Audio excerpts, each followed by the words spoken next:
မင်္ဂလာပါဒေါက်တာကောင်းမြတ်ပါကျွန်တော်တို့ပြန်တွေ့ကြပြန်ပြီဒီတစ်ပတ်ရဲ့မေးခွန်းလေးတွေကဘာလေးဖြစ်မလဲကြည့်လိုက်အောင်စားဝတ်ချံအသား6တယ်ဝတ်ချံတစ်ခါတလေထွက်တယ်ဘယ်တူနာလေးသုံးရမလဲအဲ့တော့စားဝတ်ချံထွက်တယ်ဘိုင်ယိုဒါမာတွေကဘယ်တူနာသုံးရမလဲဆိုရင်ကျွန်တော်ပထမဆုံးပြေးမြင်မိတာတော့ဒီ CBN lotion လေးပေါ့ CBN toner လေးပေါ့နော်ဒီ CBN toner မှာဆိုရင်အဓိကအဖြစ်ဟာဒီ salicylic acid ပါမယ်ဒီ salicylic acid ကအဆီတွေ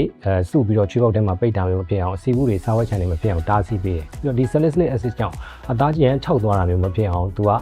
glycerin, mannitol တို့လို ingredient လေးနဲ့ထိန်းထားပြီးတယ်။ဒါကြောင့်သူ့ product မှာလည်းရေဓာတ်ဆိုဓာတ်ကို8နာရီကြာထိန်းသိမ်းထားပေးနိုင်တယ်လို့ဆိုထားတာဖြစ်ပါတယ်။နောက်တစ်ချက်သူ့ပြဿနာလေးကကြတော့အသား6တယ်။အဲ့တော့ဒီအသား6တာလေးကိုကျွန်တော်တို့ကတကူးတကပေါ့နော်ထိန်းသိမ်းပေးဖို့ဖြည့်ဆည်းပေးဖို့လိုလာပြီ။အဲ့ဒီအတွက်ဆိုရင်တော့ကျွန်တော်ကဒီ Sensibio ရဲ့ defensive cream တနည်းအားဖြင့် Sensibio defensive moisturizer လေးကိုသုံးပေးစီခြင်းနဲ့ဒီ product လေးနှစ်ခုကိုတွဲသုံးလိုက်မယ်ဆိုရင်တော့သူ့မှာဖြစ်နေတဲ့ဒီစားဝတ်ချံရောအသား6တာလေးရောအဆင်ပြေသွားစေနိုင်ပါပါ။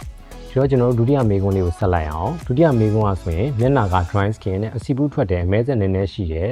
ဘယ်အရောင်လေးသုံးရမလဲအဲ့တော့ကျွန်တော်တို့ကအဆီပြန်ပြီးအဆီဘူးထွက်တာဆိုရင်တော့အရန်လွယ်တယ်အဆီပြန်ထိန်းပေးမဲ့မျက်နှာသစ်တွေတိုနာတွေသုံးလိုက်လို့ရတယ်ဒါပေမဲ့ तू ကအသား6ပြီးတော့အဆီဘူးထွက်နေတာဆိုတော့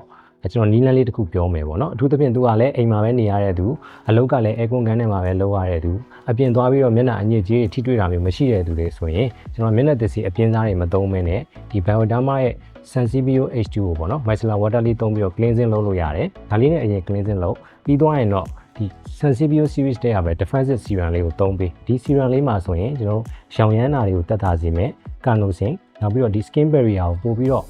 strong ဖြစ်စေမယ်ထိရောက်စေမယ်tetrapeptide နောက်ပြီးတော့အဆိုဓာတ်ဖြည့်ပေးမဲ့